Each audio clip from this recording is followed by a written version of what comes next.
إلا الله وحده لا شريك له ونشهد أن محمدا عبده ورسوله أما بعد فإن خير الحديث كتاب الله وخير الهدي هدي محمد صلى الله تعالى عليه وسلم وشر الأمور محدثاتها وكل محدثة بدعة وكل بدعة ضلالة وكل ضلالة في النار.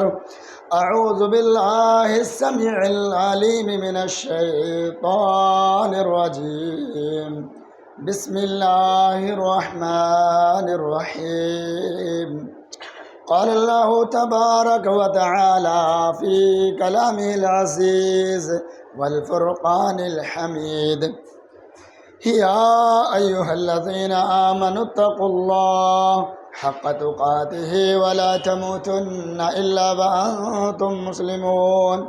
وقال تعالى: يا أيها الناس اتقوا ربكم الذي خلقكم من نفس واحدة وخلق منها زوجها وبث منهما رجالا كثيرا ونساء واتقوا الله الذي تساءلون به والأرحام إن الله كان عليكم رقيبا. وقال تعالى: يا أيها الذين آمنوا اتقوا الله وقولوا قولا سديدا يصلح لكم أعمالكم ويغفر لكم ذنوبكم ومن يطع الله ورسوله فقد فاز فوزا عظيما.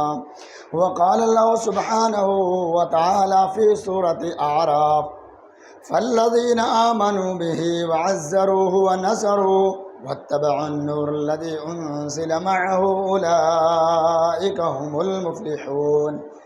وقال النبي صلى الله تعالى عليه وسلم: يا أيها الناس قولوا لا إله إلا الله تفلحوا تملك العرب والعجم، او کما قال النبی صلی اللہ تعالی علیہ وسلم. رواہ ابن حبان، حدیث نمبر 6562. برادران اسلام، حاضرین جمعہ، معزز بزرگوار نوجوان ساتھیوں، عزیز بچوں اور پردہ نشین اسلامی ماں اور بہنوں، آج کے خطبے میں ہم اللہ رب العالمین کے حمد و ثنا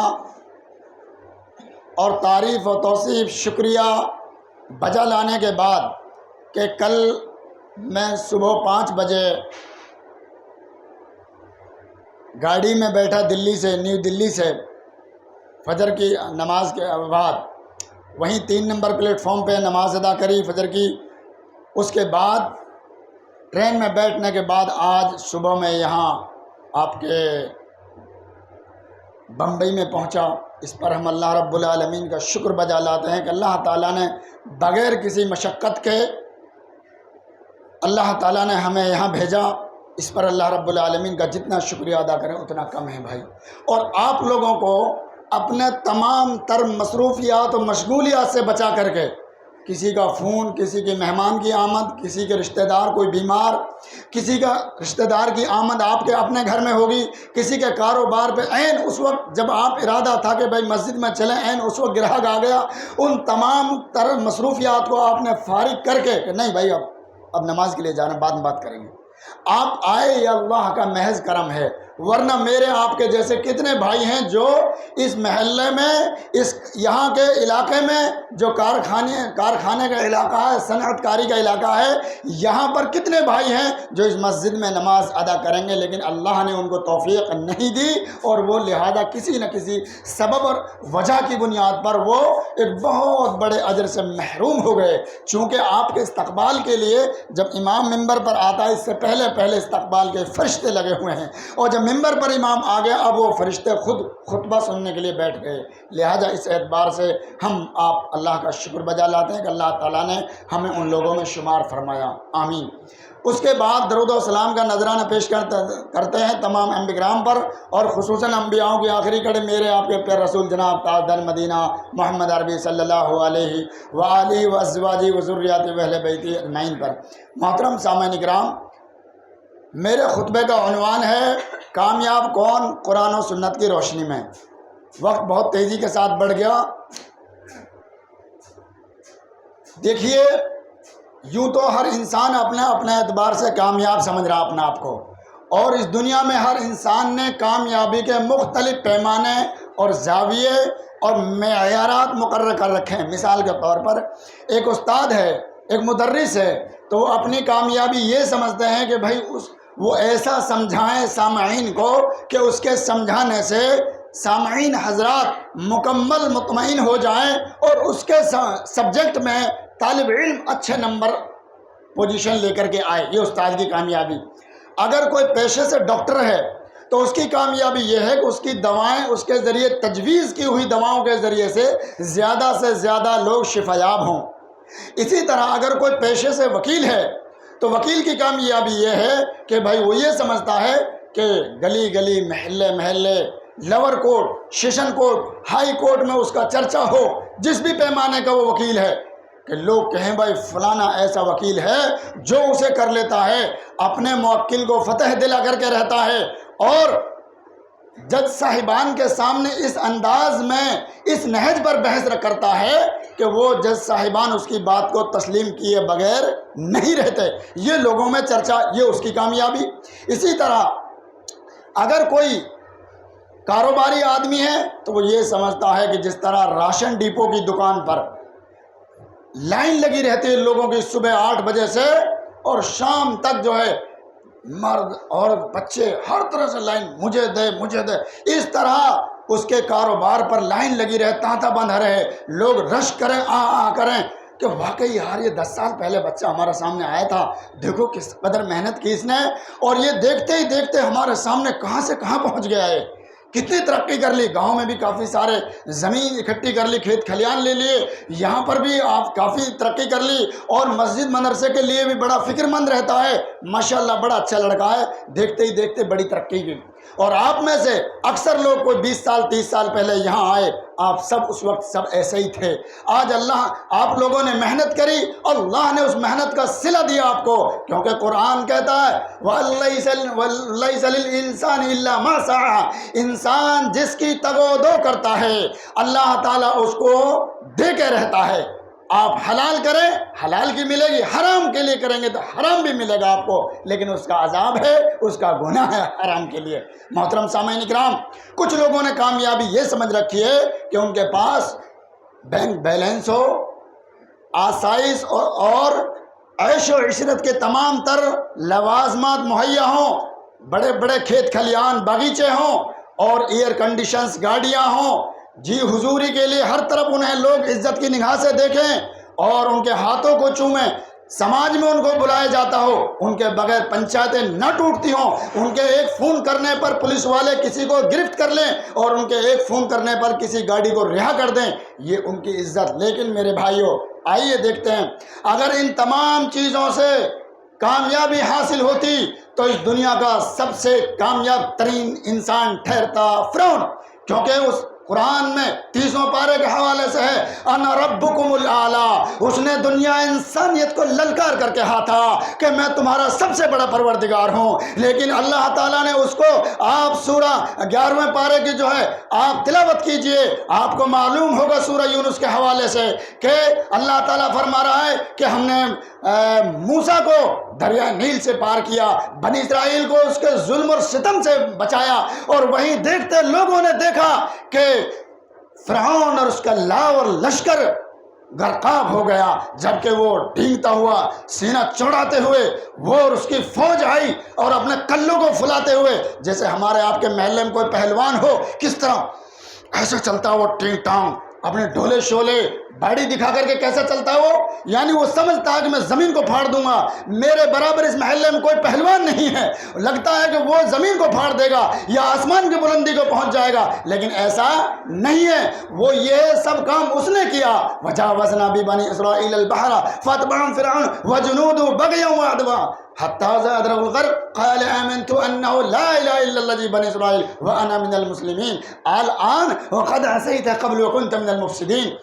کہ جب وہ ڈوبنے لگا ظالم فرعون، بڑا شاطر تھا، بڑا ہوشیار تھا، کہنے لگا اب میں بنی اسرائیل کے رب پر ایمان لاتا ہوں۔ فرشتوں نے اس پوزیشن میں کہا ارے ظالم، پوری زندگی تو انسانیت کو پریشان کرتا رہا، 70,000 بچوں کو تو نے اس لیے قتل کرایا کہ کہیں تیری بادشاہت کا تہس نہس نہ کر دیں، کہیں تیری چودراہٹ ختم نہ ہو جائے، تو اس وجہ سے 70,000 بچوں کا قاتل ٹھہرا، لہٰذا اب تجھے معاف نہیں کیا جائے گا، اب تیری توبہ قبول نہیں، اب تیرا ایمان قبول نہیں۔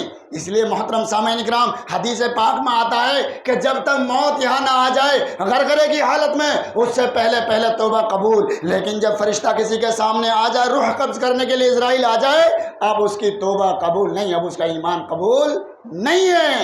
وہ بھی ایمان کہنے لگا آمنت انہ لا الہ الا اللہ، اب میں ایمان لاتا ہوں کہ اللہ کے سوا کوئی معبود نہیں ہے۔ فرشتوں نے کہا اب نہیں، اس سے پہلے زمین پر فساد تو کرتا رہا، اس سے پہلے رب کی نافرمانی تو کرتا رہا، رب کے خلاف علم بلند تو نے کیا، اب تیرا اسلام، اب تیرا ایمان، اب تیری توحید قبول نہیں۔ اور دوسری مثال قارون، جس کے پاس دولت کے انبار تھے، قرآن کے 20ویں پارے میں سورہ قصص کے حوالے سے آپ دیکھیے، اللہ تعالیٰ فرما رہا ہے کہ وہ اتنا بڑا اللہ نے نوازا اس کو دولتوں سے کہ ایک جماعت لے کے چلتی تھی۔ مفسرین نے لکھا ہے کہ جماعت سے مراد 9 سے لے کر کے 30 تک ہو سکتے ہیں۔ اب 30 آدمی، اگر ایک معمولی سا ہم سوچیں مجھ جیسا یا سب سے کمزور جو آدمی یہاں پر بیٹھا ہو، کم سے کم 30 کلو وزن لے کے چل سکتا ہے۔ 30 کلو ایک آدمی لے کے چلے گا، 10 آدمی کتنے لے کے چلیں گے؟ یہ 30 آدمی، یعنی اتنے لوگ اس کے خزانوں کی چابیوں کو لے کر کے چلا کرتے تھے۔ اتنا بڑا اللہ نوازا، لیکن اللہ کیا فرما رہا ہے کہ ہم نے قارون کو بھی اور اس کی دولت کو بھی زمین میں دھسا دیا۔ فخسفنا، یہ آیت شاہد ہے کہ اللہ تعالیٰ نے اس کو زمین میں دھسایا۔ کیوں؟ کہ وہ توحید رب کو نہیں مانتا تھا، اس وجہ سے اس کی زندگی میں دین نہیں تھا، اس وجہ سے نہیں تو وہ آپ سے ہم سے زیادہ دولت مند سرمایہ کار تھا۔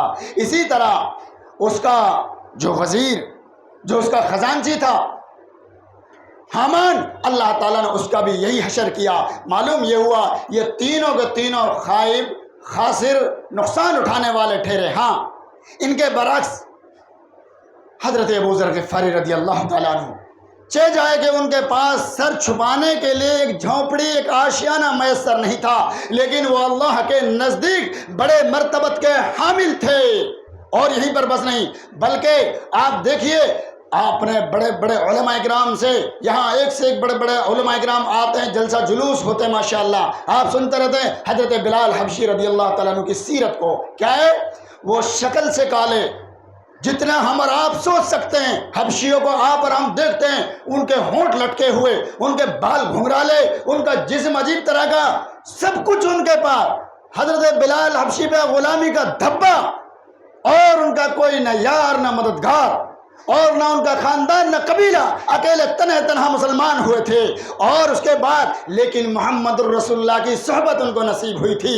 جب اللہ کے نبی صلی اللہ علیہ وسلم معراج میں جاتے ہیں تو اللہ کے نبی کی جو سواری تھی، اس سواری کے سامنے سے قدموں کی آہٹ آتی ہے۔ اللہ کے نبی فرشتے سے پوچھتے ہیں، گویا ہوتے ہیں، اے فرشتے، اے نوری مخلوق، یہ کون ایسا خوش نصیب سعادت مند انسان ہے جس کے قدموں کی آہٹ میری سواری کے سامنے سے آ رہی ہے؟ وہ کہتے ہیں واللہ عالم، اللہ بہتر جانتا ہے، ہمیں اتنا معلوم ہے جتنا ہمیں بتا دیا جاتا ہے۔ فرشتہ کہتا باری تعالیٰ کے پاس جا کر کے پوچھتا، باری تعالیٰ تیرے محبوب پوچھ رہے ہیں کہ وہ کون خوش نصیب انسان ہے۔ آ کر کے جواب ملتا ہے کہ وہ حضرت بلال حبشی رضی اللہ تعالیٰ عنہ کے قدموں کی آہٹ ہے۔ اوہو میرے بھائیو، ان کے پاس دولت نہیں تھی، کیا کہا؟ بلال حبشی رضی اللہ تعالیٰ عنہ کے قدموں کی آہٹ ہے۔ اللہ کے نبی اس قدر مشتاق ہوئے، اس قدر خواہش مند ہوئے کہ کب میں اس آسمان سے اتر کر کے جو ساتوں آسمان کی سیر کرائی جا رہی ہے، میں دنیا میں جاؤں اور جا کر کے بلال حبشی سے پوچھوں، اے بلال تیرا کون سا ایسا محبوب عمل ہے کہ میں جس کی وجہ سے اللہ سبحانہ و تعالیٰ نے آپ کو یہ اعجاز بخشا ہے۔ جب اللہ کے نبی مسجد نبی میں آئے، پوچھے بلال کون سا ایسا محبوب عمل ہے جس کی وجہ سے اللہ تعالیٰ نے آپ کو یہ اعجاز سے نوازا ہے؟ کہنے لگے اے اللہ کے نبی میری کیا مجال کہ میں ایسا، اللہ بہتر جانتا، لیکن میرا ایک عمل ہے اللہ کے نبی، کیا کہ جب بھی میں وضو کرتا ہوں 2 رکعات نماز تحیت الوضو کی ضرور ادا کرتا ہوں۔ اسی لیے امام بخاری رحمۃ اللہ علیہ نے اس حدیث کو لکھنے کے بعد اس کے اوپر باب باندھا تحیت الوضو کا۔ معلوم یہ ہوا کہ بھائی انسان جہاں بھی جائے وہ وضو کر کے 2 رکعات نماز پڑھے۔ میں بائک اللہ گیا بھی مومن پورا، صبح اترنے کے بعد میں نے وہاں 2 رکعات پڑھی، پھر میری نماز چھوٹی ہوئی تھی سفر کے دوران وہ ادا کری۔ اس کے بعد جس عالم سے مجھے ملنا تھا جو ان کے امام صاحب ہیں، ان کو فون کیا، وہ آئے کہ آپ 15 منٹ میں پہنچتا ہوں۔ بہرکیف ایک سنت ہے، آدمی کو کرنا چاہیے۔ اب آپ بتائیے میرے بھائیوں نوجوانوں، آپ جمعہ کی نماز پڑھ کے ایسا کرتے ہو کہ اللہ کے اوپر اتنا بڑا احسان کر دیا کہ اگلے جمعے کو تک اب نماز کی چھٹی ہو گئی ہمارے اوپر۔ اب بتائیے آپ، وہاں بلال حبشی تحیت الوضو پڑھ کے اہتمام کر کے اتنا بڑا مقام پا رہے ہیں، وہ نفل نماز، اور اپن فرض نماز کو چھوڑ رہے ہیں، صرف جمعہ پڑھ لیے بھائی، اور اس کے بعد اپنے کاروبار میں مصروف ہیں۔ اور میرے نوجوان ساتھیوں عہد کرو، آئے دن آپ دیکھ رہے ہیں آپ کے یو پی میں آپ کے جیسے نوجوان ہنستے کھیلتے کودتے بڑے کاروباری بڑے گھر کے بچے وہ گھر جا رہے ہیں، اچانک سے حادثہ ہوتا ہے، سڑک ٹوٹ گئی اور وہ پوری گاڑی ایکسیڈنٹ ایسی ہو گئی، ایک نہ بچا۔ وہ آپ کی طرح میری طرح نہیں تھے، وہ آپ کے جیسے کپڑے پہنے ہوئے نہیں تھے، وہ آپ کے جیسے کھانا کھانے والے نہیں تھے، وہ سب آپ کے جیسے تھے۔ میرے بھائیوں کسی کو نہیں پتا اس کی موت کب آئے گی، کس حادثے میں آئے گی، جوانی میں بڑھاپے میں کب آئے گی۔ اس لیے نوجوانوں عہد کرو انشاءاللہ نماز پڑھیں گے، یہیں پر بس نہیں بلکہ کامیاب کون ہے؟ کامیاب وہ ہے جو غیبیات پر ایمان لاتا ہے، جو قرآن کو اور حدیث کو مانتا ہے، جو اللہ کے رسول کی نصرت کرتا ہے اور کیا کرتا ہے؟ حمایت کرتا ہے۔ اللہ تعالیٰ آیت نمبر 157 سورہ اعراف کے حوالے سے ارشاد فرما رہا ہے فَالَّذِينَ آمَنُوا بِهِ وَعَزَّرُوا وَنَصَرُوا وَاتَّبَعُوا النُّورَ الَّذِي أُنزِلَ مَعَهُ أُولَٰئِكَ هُمُ الْمُفْلِحُونَ۔ رب العالمین نے ارشاد فرمایا وہ لوگ جو ایمان لائے اور نبی کی انہوں نے حمایت کی اور نبی کی نصرت کی، اور کیا فرمایا؟ اور جو کچھ اے نبی آپ پر نازل ہوا اس پر ایمان لائے، جو کچھ آپ سے پہلے نازل ہوا اس پر بھی ایمان لائے۔ اللہ تعالیٰ فرمایا انہی لوگوں کے لیے کامیاب، فَأُولَٰئِكَ هُمُ الْمُفْلِحُونَ، یہی لوگ کامیاب ہیں۔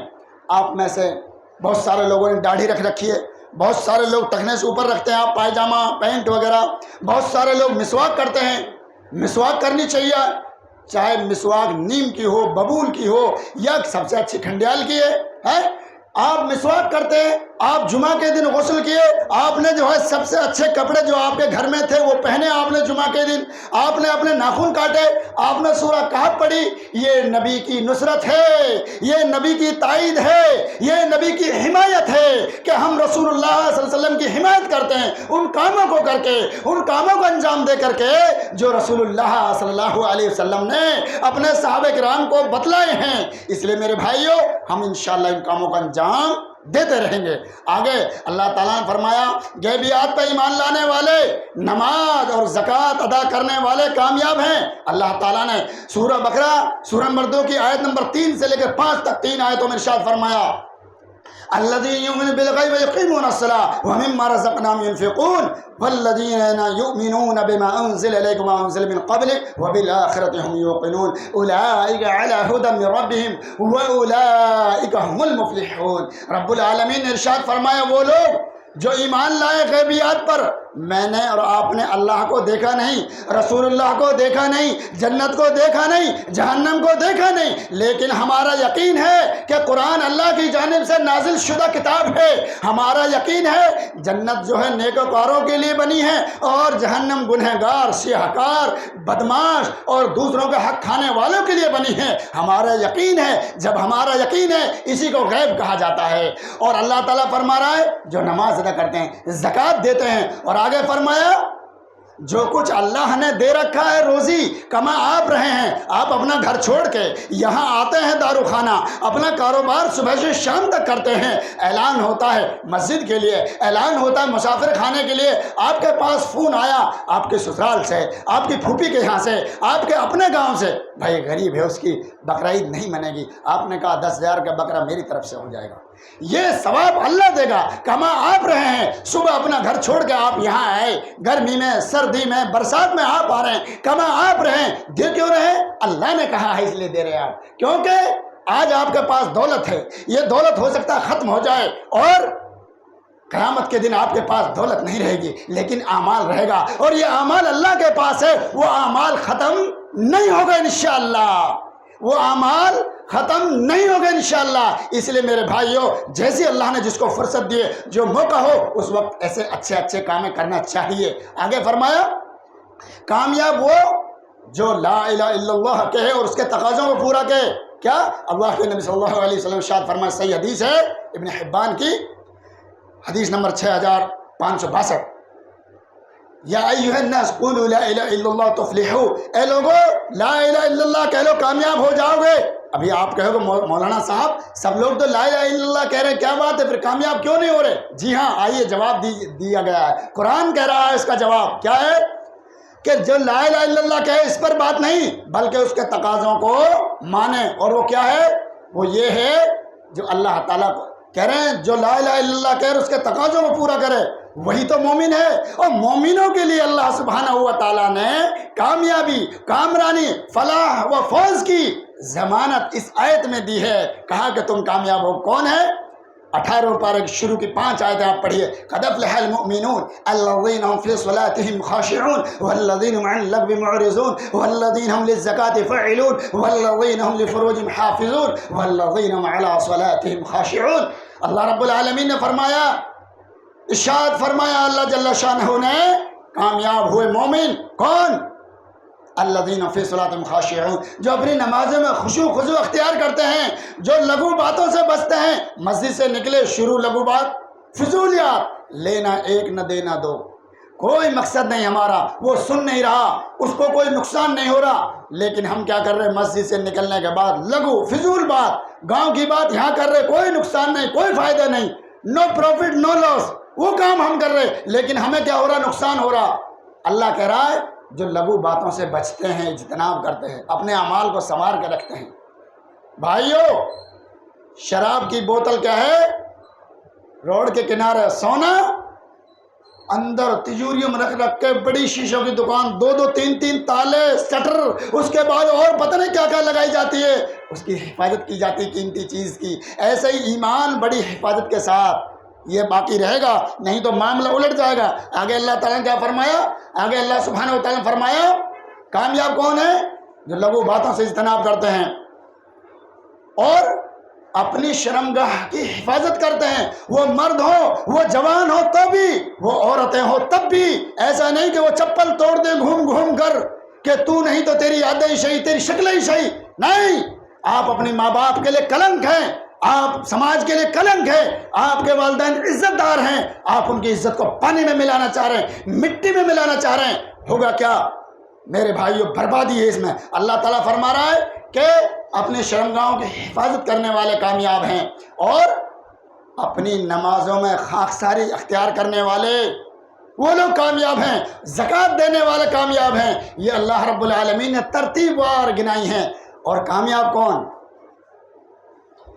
سورہ مائدہ کی آیت نمبر 90 کے حوالے سے اللہ تعالیٰ فرمایا نشہ کو چھوڑنے والے، جوا کو چھوڑنے والے، فال نکالنے والے اور تیروں سے فال لینے والے، ان سب کو اللہ تعالیٰ نے کیا کہا؟ یہ نجس ہیں، جو ان کو چھوڑ دے گا وہ کامیاب ہے۔ اللہ تعالیٰ نے ارشاد فرمایا یا ایھا الذین آمنوا انما الخمر والمیسر والانصاب والازلام رجس من عمل الشیطان فاجتنبوہ لعلکم تفلحون۔ ان تمام چیزوں کو چھوڑو، ان سے بچو۔ کیوں؟ اس لیے کہ یہ ناپاک نجس چیز ہیں، پلیدگی ہیں، گندگی غلاظت کے کام ہیں یہ۔ جو ان کو چھوڑے گا اللہ فرما رہا تاکہ تم کامیاب ہو جاؤ۔ معلوم یہ ہوا کہ اس میں اگر کامیابی کی تھوڑی سی بھی شے ہوتی، تھوڑی سی بھی ملاوٹ ہوتی تو اللہ تعالیٰ کچھ نہ کچھ اس میں ڈھیل دیتا۔ اس میں کامیابی ذرہ برابر نہیں ہے، اس میں نقصان، مال کا نقصان، صحت کا نقصان، وقت کا نقصان۔ جس کو شراب کی دھت لگ جاتی ہے وہ صبح اٹھتے ہی شراب کھانے پر جاتا ہے، نہ اسے فجر کی پرواہ، نہ اسے رشتہ دار کی پرواہ، نہ اسے بچوں کے اسکول کی پرواہ، نہ اسے مسجد کے مکتب کی پرواہ۔ وہ صبح اٹھا اور بس شراب کھانے پر پہنچ گیا۔ اسے نہ بیوی کے علاج کی پرواہ، نہ اپنی بیٹی کے علاج کی پرواہ۔ وہ سب کا حق صرف اور صرف شراب کھانے میں دے رہا ہے، اور وقت کی بھی بربادی کر رہا ہے، صحت کی بھی بربادی کر رہا ہے۔ کچھ دنوں بعد اس کو کینسر، کچھ دنوں بعد اس کو اور نہ جانے کون کون سی بیماری ہو جاتی ہیں۔ پھر ہم اور آپ کف افسوس کرتے ہیں، پھر ان کے چندے کے لیے اعلان ہوتا ہے۔ میرے بھائیوں، اگر اس میں بھلائی ہوتی تو اللہ تعالیٰ منع نہیں کرتا۔ اس کا مطلب یہ ہوا کہ اس میں سوا نقصان کے اور کچھ نہیں ہے۔ اس لیے اللہ تعالیٰ ہم سب لوگوں کو ان تمام چیزوں سے اجتناب کی توفیق عطا فرمائے۔ اللہ تعالیٰ یہیں پر بس نہیں، بلکہ اللہ سبحانہ و تعالیٰ نے 30واں پارہ سورہ اعلیٰ کے حوالے سے اللہ تعالیٰ نے ارشاد فرمایا بل تؤثرون الحیاۃ الدنیا والآخرۃ خیر وابقیٰ۔ اس سے پہلے فرمایا قد افلح من تزکیٰ، فرمایا کامیاب ہو گیا وہ جس نے اپنے نفس کا تزکیہ کیا۔ اے انسان، تو کیا کما رہا ہے؟ تجھے دنیا چھوڑنی ہے۔ کتنے لوگ ہیں ایسے سوچتے ہیں جو ان کو فکر ہوتی ہے کہ یار یہ دنیا تو بس چند دن ہی ہے، چھوڑنی ہے، جانا ہے۔ اور ہم سے بڑے بڑے رئیس آج کیسے جیلوں میں پڑے، کیا ان کا معاملہ الٹا پلٹا۔ یہ سب کچھ ہے بھائی، سکون زندگی میں ہے، سب کچھ ہے۔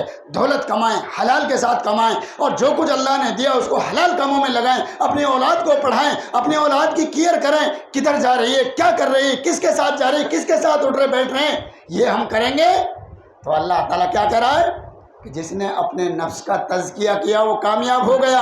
اور آگے اللہ فرما رہا ہے اے انسان، تو دنیا کی زندگی کو ترجیح دیتا ہے، حالانکہ انجام کے اعتبار سے تیرے لیے آخرت بہتر ہے۔ بل تؤثرون الحیاۃ والآخرۃ خیر وابقیٰ۔ ہم سبوں کی کنڈیشن کیا ہے؟ ہم دنیا دنیا دنیا دنیا کرتے کرتے دنیا سے رخصت ہو جاتے ہیں، اور دنیا ہمارے ہاتھ نہیں آ پاتی ہے۔ ہاں، دنیا بھی کماؤ۔ اللہ نے قرآن میں کہا ربنا آتنا فی الدنیا حسنہ وفی الآخرۃ حسنہ۔ اے اللہ دنیا دے بھلائی کے ساتھ، اے اللہ آخرت بھی بھلائی کے ساتھ دے۔ کمائیں آپ، کمانا بہت خوشی کی بات ہے، لیکن حلال طریقے سے، حرام سے نہیں۔ اور اللہ تعالیٰ سورہ حج کی آیت نمبر 22 کا حوالے سے اللہ تعالیٰ نے ارشاد فرمایا، سورہ نمبر 77 اللہ تعالیٰ ارشاد فرما رہا ہے کیا کہ اللہ تعالیٰ سورہ نمبر 22 آیت نمبر 77 ارشاد فرما رہا ہے یا ایھا الذین آمنوا واسجدوا واعبدوا ربکم وافعلوا الخیر لعلکم تفلحون۔ اے وہ لوگوں جو ایمان لائے، تم جو ہے سجدہ کرو، رکوع کرو، اور بھلائی کے کامیں کرتے رہو تسلسل کے ساتھ، کنٹینیو۔ ایک بار نماز پڑھ لی، ایک بار بھلائی کا کوئی اچھا کام کر لیا، بس نہیں، بلکہ اللہ فرما رہے کرتے رہو وافعلوا الخیر، کرتے رہو بھلائی کے کامیں۔ تو کیا کرا؟ تاکہ تم کامیاب ہو جاؤ۔ آپ کی مسجد میں یہاں کوئی پروگرام ہو رہا، جلسہ ہو رہا، اس کے لیے ایک دوسرے کو موٹیویٹ کریں، ایک دوسرے کو ابھاریں۔ پیسے کا بھی معاملہ ہوتا ہے، وقت کا بھی معاملہ ہوتا ہے۔ عالم صاحب آ رہے ہیں، اس کے لیے سننے کے لیے بھی لوگ چاہیے، اور پھر بھائی تعاون بھی چاہیے، وقت بھی چاہیے، قربانی بھی چاہیے۔ یہ سب ہے، کوئی بھی جلسہ ہو رہا، کوئی بھی مسجد بن رہی، یہ سارے کامیں، دین کے کام، مسافر خانہ، یہ سب ایسے ہی چلتے ہیں۔ اللہ فرما رہا کرتے رہو۔ 28واں پارہ کے حوالے سے اللہ تعالیٰ نے ارشاد فرمایا آیت نمبر 17 وَأَنفِقُوا خَيْرًا لِأَنفُسِكُمْ، خرچ کرو تم اپنے نفسوں کی بھلائی کے لیے۔ وَمَن يُوقَ شُحَّ نَفْسِهِ، جو شخص اپنے نفس کی بخیلی سے بچا لیا گیا، فَأُولَٰئِكَ هُمُ الْمُفْلِحُونَ، یہی کامیاب ہے۔ یعنی نفس کی بخیلی، کمائیں آپ مشقت محنت سے، اور اس کو دے دیں آپ اپنے گاؤں کے قبرستان کے لیے۔ اعلان ہوا کہ بھائی 70 لاکھ کی زمین خریدنی ہے قبرستان کے لیے، یہ مسجد بن رہی ہے آپ کے گاؤں کھیڑے پاڑے میں، آپ کے علاقے میں، آپ دے رہے ہیں وہاں کے لیے، جبکہ آپ وہاں جانتے نہیں، کسی نے فون کیا آپ کو، ہاں بھائی یہ صحیح جگہ ہے، آپ دے رہے الحمدللہ، کس لیے؟ آخرت پہ یقین کر کے کہ بھائی اللہ میرے کاروبار بھی بڑھائے گا اور مجھے آخرت میں نوازے گا بھی۔ تو کیا فرمایا کہ جو ایسا کر رہا ہے یہ نفس کو دبوچ کے کام کر رہا ہے، نہیں تو ہر آدمی کے سامنے 100 تقاضے ہیں، بچے کی فیس بھرنی، بجلی کا بل بھرنا اور کارخانے کے کرائے دینا، اور اپنے 100 تقاضے ہیں، گھر میں شادی بیاہ، بچی کے یہاں کوئی بچہ ہوا اس کی خوشی کا معاملہ، اور نہ جانے کتنے تقاضے ہیں، ان سب کو آپ بالائے طاق رکھ کے آپ راہ خدا میں خرچ کر رہے ہیں، یہ بہت بڑی جرأت کی بات ہے، ہمت اور حوصلے کی بات ہے۔ اس لیے میرے بھائیوں، اللہ تعالیٰ آپ لوگوں کو خوب نوازے، خوب برکتیں دے اللہ تعالیٰ، اور آپ لوگ کی روزیوں میں اللہ تعالیٰ خوب برکتیں دے، کیونکہ آپ لوگ کماتے ہیں اور دنیا بھر سے لوگ سفرا حضرات آتے ہیں اور ان کو آپ تعاون دیتے ہیں۔ الحمدللہ یہ مسجدیں چل رہی ہیں، آپ کے یہاں اتنے سارے دین کے کام ہو رہے ہیں، ماشاءاللہ، کیا ہے یہ سب تعاون سے چل رہے ہیں۔ اس لیے آخر میں یہ بات سنا کر کے کہ اللہ سبحانہ و تعالیٰ جو خیرات آپ کرتے ہیں اس کو دائنے ہاتھ پر لے کر کے اچھالتا رہتا ہے یہاں تک کہ احد پہاڑ کے برابر ہو جاتا ہے۔ پیارے نبی نے فرمایا جیسے تم ایک چھوٹے سے بکری کا بچہ لاتے ہو اور اس کو کھلا پلا کر اس کو ہری بہت ساری چیزیں کھلاتے ہو، برسم کھلاتے ہو، جو کھلاتے ہو، کاجو بادام اور دودھ پلاتے ہو، نہ جانے کیا کیا کھلاتے ہو، جیسے اللہ نے آپ کو طاقت دی، فربا تندرست ہو جاتا ہے بقرعید کے لیے، پھر اس کو ذبح کرتے ہو، ایک بچے جیسی محبت آپ کو اس سے بکرے سے ہو جاتی ہے، پھر اپنی محبت کو قربان کر کے بچے رونے لگتے ہیں جب آپ اس کو ذبح کرتے ہو یا کراتے ہو، بچے رونے لگتے ہیں، بیوی رونے لگتی ہے کہ آج ہمارا لاڈلا کوڈلا کھیلتا تندرست فربا بکرا ذبح ہو رہا ہے، اس وقت اللہ تعالیٰ فرمایا جیسے وہ تندرست ہوا ایسے ہی اللہ تعالیٰ اس کو بڑھاتا رہتا ہے یہاں تک کہ احد پہاڑ کے برابر ہو جاتا ہے۔ کل قیامت کے دن جب اللہ آپ کو دے گا آپ کہیں گے اے باری تعالیٰ میرا استہزاء مت کیجیے، میرا مذاق مت کیجیے، میری بساط کا، میری اوقات کا اتنا بڑا اجر کہاں سے ہو گیا؟ اللہ فرمائے گا تو نے اس وقت دیا تھا، تو دے کر کے بھول گیا، یہ وہی تیرا کام ہے، یہی وہی تیرا ڈونیشن ہے جو تو نے فلاں وقت میں دیا تھا، میں نے اس کو بڑھا کر کے اتنا کر دیا احد پہاڑ کے برابر۔ اللہ رب العالمین ہمارے بیٹھنے سننے اور سنانے کو قبول فرمائے۔ الہ العالمین جو کچھ ہم نے محبت میں پیار بھرے انداز میں اپنے بھائیوں کے سامنے